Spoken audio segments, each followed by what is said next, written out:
I guess I'm one of the few men in the world who can tell at 7 o'clock in the morning how the rest of the day is going to work out. If my son Andrew comes to the breakfast table bubbling over with enthusiasm, ready to go out and lick the world, I know there's going to be trouble that day. That's why I usually try to come down a few minutes ahead of time, have my coffee before I get the prediction for the day. Emily? Yes, Sam? I think the bell on the stove is ringing. My 3-minute egg must be done. Oh, no, dear. I set the clock for 2 minutes. 2 minutes? Yes, that way, when the bell rings, I still have another minute to take care of anything I might be doing. How do you know when the other minute's up? Oh, silly. I look at my wristwatch. That's quite an idea. I can see now I've never been able to boil an egg right. Oh, James, now before Andy comes down, don't forget, today's his birthday and we're giving him a surprise party tonight. I remember, Emily. Now remember, don't give anything away. Not a word about his birthday. Yes, Emily. Good morning, Mom and Dad. What a day. This is the kind of a day I wake up, smell that fresh air, see that glorious sun, and shout, "Good morning, world! I'll lick you today, world!" It's a good thing the world doesn't hear you. Well, I guess the greater part of it does. Well, look, Dad. Before I go to work, could we have a little talk? That won't be necessary, Andrew. Here's $1. Gosh, thanks. But we didn't have our talk. Wasn't that what you wanted to talk about? Yeah, I did want to borrow $1 until payday, but I had a 15-minute speech prepared to get it. Don't you even want to hear part of it? Well, now you see, Andy, your father gave you that $1 today because... Emily, don't... I'm sorry. Well, thanks again, Dad. By the way, if you'll read this little piece in this morning's paper, you'll see why I need the money today. Here, read. Well, it says here, last night in impressive ceremonies, Andrew J. Hardy, young businessman of Carville, son of Judge and Mrs. James Hardy, was duly accepted and installed as a member of the Carville Junior Chamber of Commerce. That's right. Oh, that's wonderful. Well, congratulations, thanks. It was bound to happen sooner or later. I was given one of the more important jobs with the C of C. Oh, Andy, you joined the Knights of Columbus, too? Emily, C of C, that's Chamber of Commerce. Of course. I've been named official greeter for the organization. Meet any visiting dignitaries to the city. Attend official receptions. You know, all the things which require somebody who can put up a classy front. I see. And you have the classiest front in the C of C, huh? Wait until you hear who I'm playing host to today, too, Dad. Miss Inga Ludwig, the international skiing champion. She's stopping in town to give a skiing demonstration at Miller's Sporting Goods store. Skiing? Uh-huh. But, Andy, there's no snow in Miller's store. I know. It's going to be tough sledding. Get it, Mom? No snow, tough sledding? That's pretty good. You mean that you've been appointed to show this famous lady around? That's right, Dad. Meet her, pose for a few pictures in the store, take her to lunch, pose for a few more pictures. Oh, I can certainly see why you needed that extra $1. No, the $1's for myself, Dad. The chamber gave me the money to show Miss Ludwig around. They cleaned out the treasury for this event. I certainly hope Miss Ludwig will get a favorable impression of Carville on $1.35.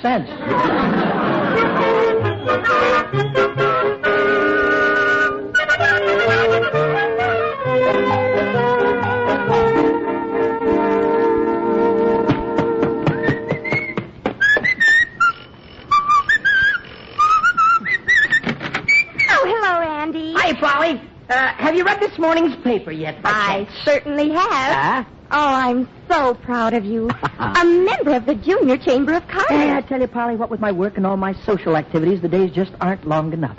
Andy, is this a way of leading up to saying that you can't see me tonight? Gosh, no. It's the days that are short. I've got plenty of long nights to spare. Well, it's a good thing. That date tonight is very important. All right.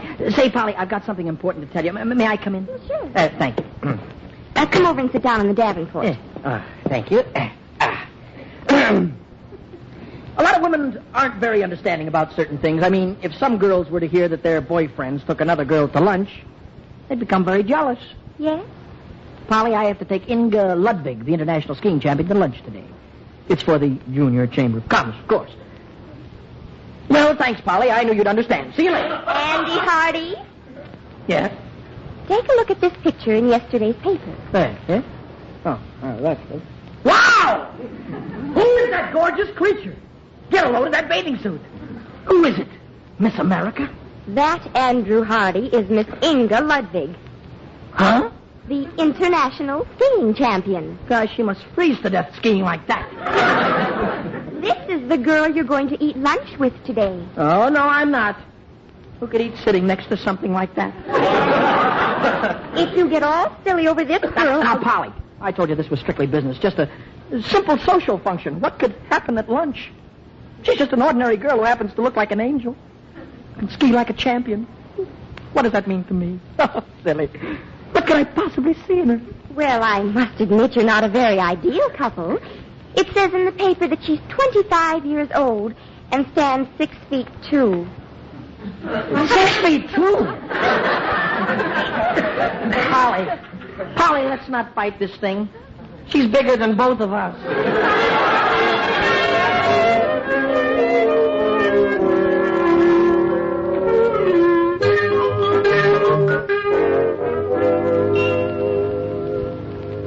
Well, Andrew, I only granted a short recess in court. What do you want to see me about so urgently? Dad, I just got to have a man-to-man talk with you. I thought we avoided that talk at the breakfast table this morning. I don't need money, Dad. I need the advice of an older man, someone who's sophisticated, been around, knows the ways of women and the world. You think I fit that description? Well, you're certainly older than me. Now, for a minute, you had me feeling quite like a scoundrel. Dad, this girl I've got to meet today, she's sensational. This presents a whole new problem. I can't just brush a doll like this off with a little lunch. Just how do you treat a famous, beautiful athlete? Well, just the same as if she were unattractive, I should think. Dad, let me in on some of the secrets, huh? You must have gotten around in your day, huh? Well, in my day, I got around in a horse and buggy. I'm afraid we didn't cover much ground then. Man to man, and just between us, weren't you ever introduced to a breathtaking beauty? Well, man to man, yes. Once. What did you do? Just about what you do, I imagine. Dad, I'm surprised at you. I never thought of you in that light. Well, I believe I kissed her hand the very first night I took her home. That's the light I always thought of you in. This terrific beauty you met, what did you talk about? Well, first I was pretty tongue-tied. Then I broke the ice by asking her if she'd marry me. That's murder. My gosh, you can get in trouble with an approach like that. Wait, suppose she took you up. Well, she did. What? Ever since that time, I haven't had a bit of trouble talking to her.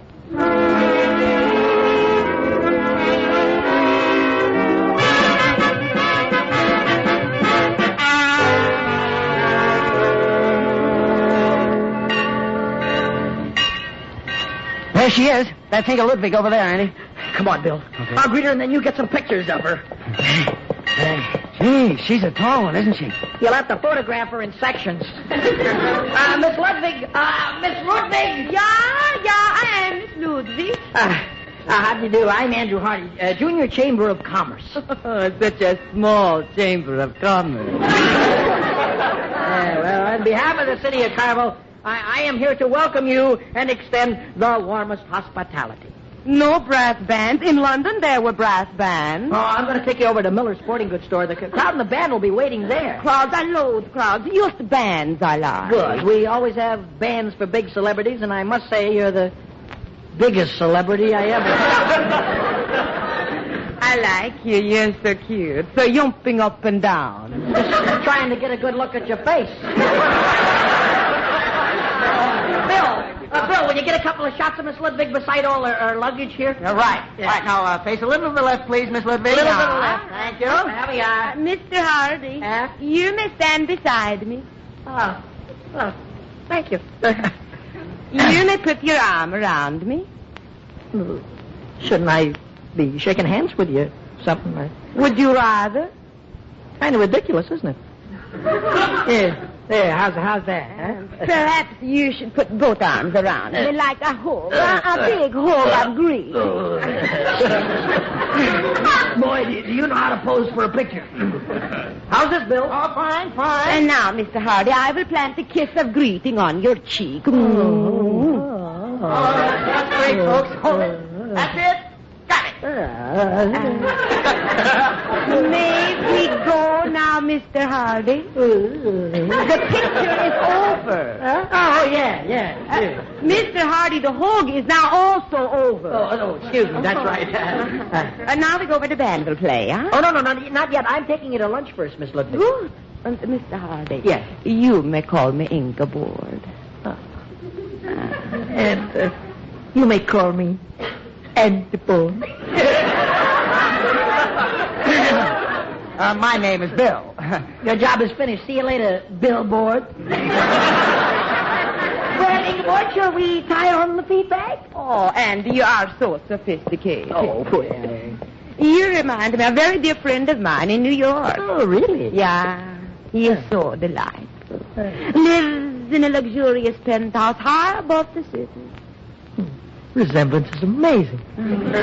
Often we dine alone in his place at night. Yeah, by candlelight. Uh-huh. There is soft music on champagne, and sometimes we dance a little. Guy's enough like me to be my twin brother.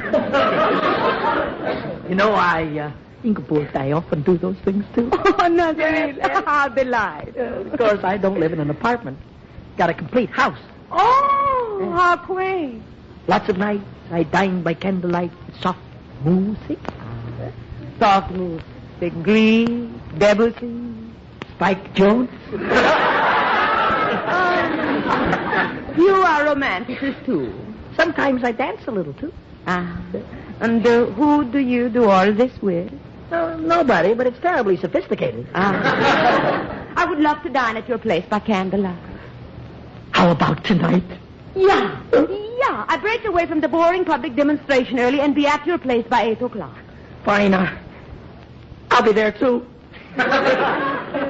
And your place is quiet, a place where we can escape people. Well, it's not usually, but I'll see that it is tonight. What would you like for chow? Dinner. I'd rather not know. You surprise me. Swell. I promise you. You'll get a real surprise tonight.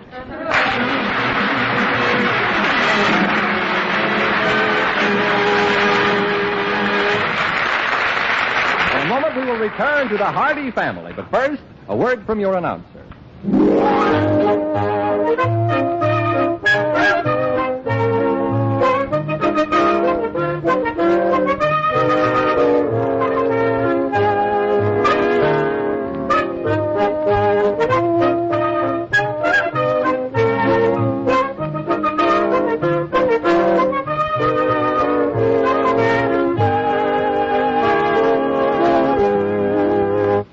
And now back to the Hardy family, starring Mickey Rooney, Louis Stone, and Fay Holden. You know, each year I'm faced with the problem of what to give Andrew on his birthday. Seems no matter how hard I try, I never seem to get the right thing. Last year, for instance, knowing how fond he is of the movies, I said, Andrew, how about the two of us going down to see Lana Turner tonight? And he said, Gee, swell, Dad. But who'll we get for you?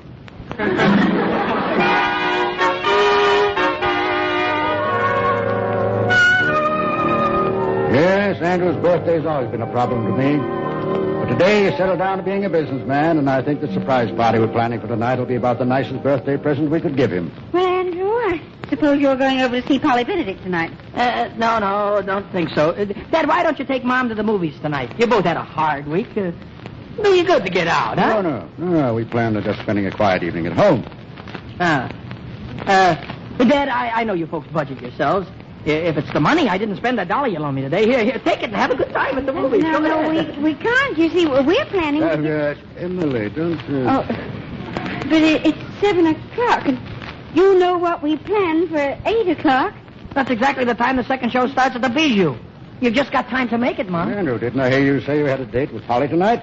You run right over and see her if you want to. Dad, I saw her Monday, Tuesday, Thursday, Friday, Saturday, and Sunday nights. Well, that shows how you've been neglected. You didn't see her Wednesday night. That night she was over here. It'll be good for the kid not to see me one night. Oh, dear. James, what do we do now? Go to the movies, maybe? If you don't want to miss the cartoon, you ought to be going too, huh, Mom? You know, Andy, it's not good for you to coop yourself up in the house like this at night. It's the only night I've been home in a week. Here, Dad, please take the $1 and go to the movies, huh? No, son. Now, here. You're always spending your money on us. Only last week you brought Mother and me 2 chocolate sodas.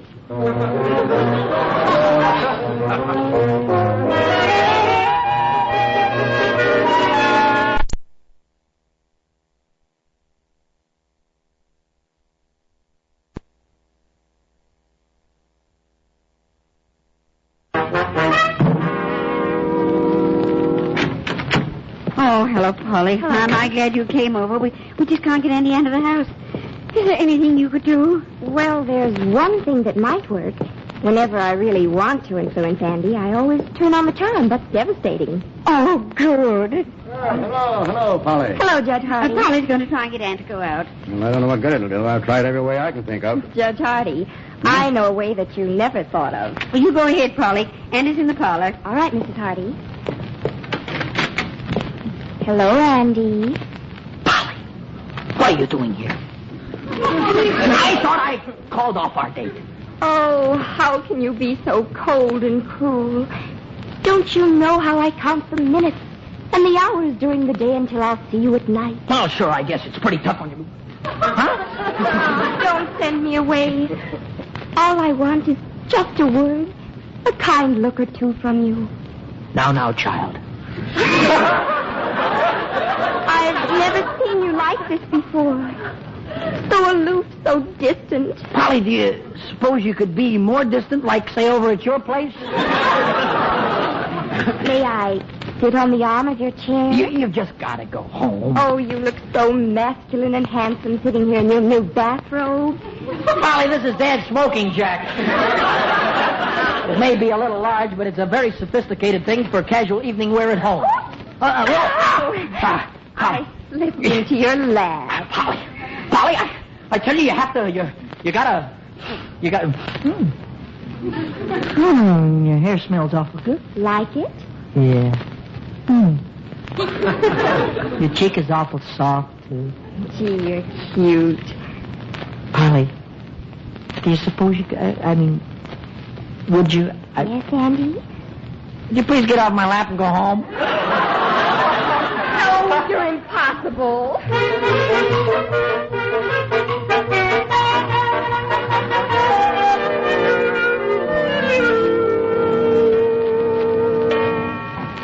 Mom, Dad, it's 8 o'clock. Are you not going to the movies? Oh, dear James, it is 8. Andy, why can't you be like other normal boys and go away someplace at night? Andy, I have just one more thing to suggest. Suppose the two of us go downtown and play a little game of pool. James! Dad, you never shot pool, neither did I. Well, at this moment, I could shoot anything.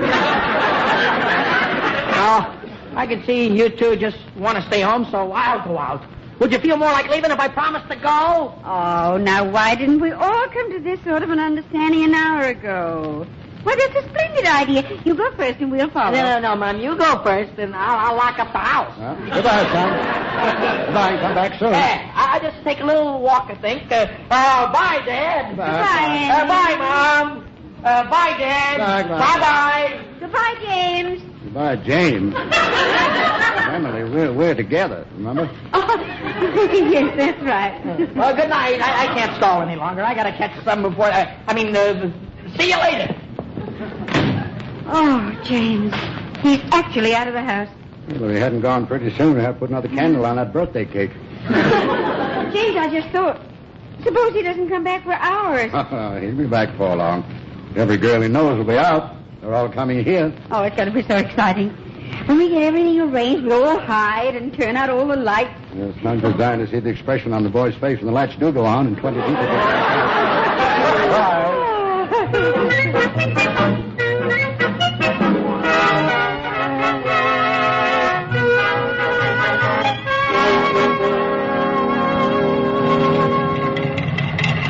I do not understand, Andy. If someone is at your home... They'll be gone any minute now.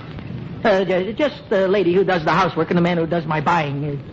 Charming couple. They've been with me for years. But we have driven around this block so many times. Yeah, I know. What's keeping them? The lights are off now. They must have gone. Oh, I'm very hungry. Just pull up here. Stop. It's so quiet and peaceful here.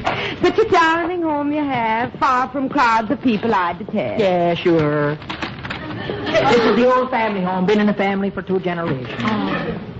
I'll step in first and light a candle. Just a minute. All right, Ingeborg, come in. Yeah, I come. Oh, And it's so much better than that noisy party they were planning for me at hotel tonight. Here I can relax. Wish I could say the same. This is the parlor here. I thought we might... Andy, what a wonderful surprise. Such a beautiful table of food. Where did that come from? It's really nothing. Just a little smorgasbord for my Ingeborg.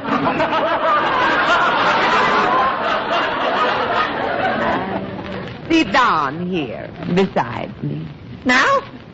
Shouldn't I put a little soft music on? That can come later. Sit down. Still don't see how to... Sit closer. This is wonderful. What are you thinking, Andy? You might laugh. Oh, no. No, tell me. Well, I was thinking. Yeah? How are we going to eat 4 dozen sandwiches? Forget food now. You talk. Sure. What sophisticated subject shall we discourse on? Are you interested in sports? Love 'em, love sports. Are you perhaps interested in skiing? Huh? Have you ever done any skiing? Well, I don't like to brag, but I practically made it my life's work. This last winter I won first place in skiing in the Alps, you know. Well, I never entered any contest, but I'll bet I can run you a close second. You're full of surprises. I never would have guessed. That's nothing. Wait until you see the real surprise I've got planned. And why I did you haven't turn on thought- all the lights? I didn't turn them on. Happy birthday to you. Happy birthday to you. Happy birthday, dear Andy. Happy birthday to you. My birthday, Mom. My gosh, my birthday. Happy birthday, Andy. Thanks, Bob. Mom, so that's why you were trying to get me out of the house all night. Son, you know, you should have been a lawyer. I've never seen anyone put up a better defense. Crowds. I hate crowds. Mr. Hardy, you are a fake. Goodbye. Goodbye. Andy, who was that? Gosh, Mom, I don't know. More people got in here when the lights were off.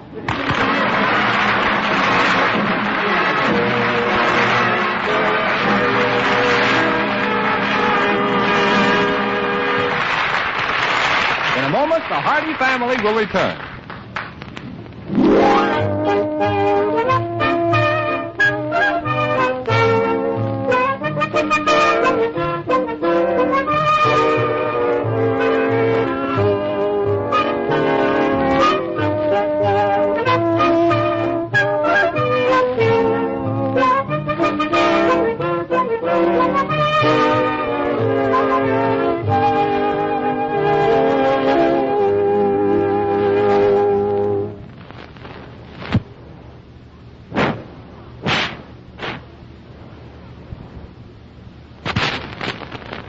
And now, here again is the Hardy family.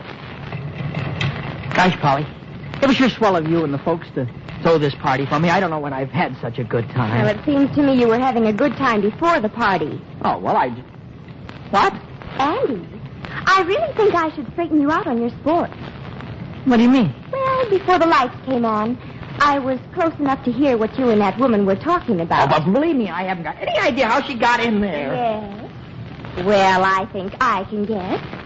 Anyhow, for your information, skiing and skiing are the same thing. Same thing. Oh, you poor misguided child. Hey, what are you stopping here for? I'm going to straighten you out on your sports. Skiing is sliding downhill on snow. Uh-huh. And this, my dear girl, is ski. What? Skiing? Lucky girl, you're getting lessons from the champion. Champion? Come here. There. Gosh, the winner, a new champ.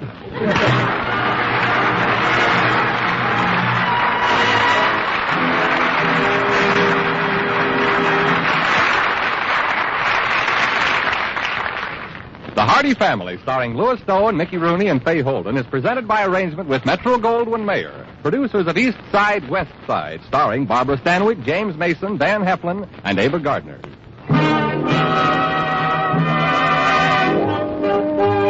The Hardy Family is written by Jameson Brewer and Jack Rubin, based on characters created by Orania Rugerol. Direction is by Thomas A. McAvity. Original music was composed and conducted by Jerry Fielding. Supporting cast included Eleanor Tannen, Betty Lou Gerson, and Tom Brown.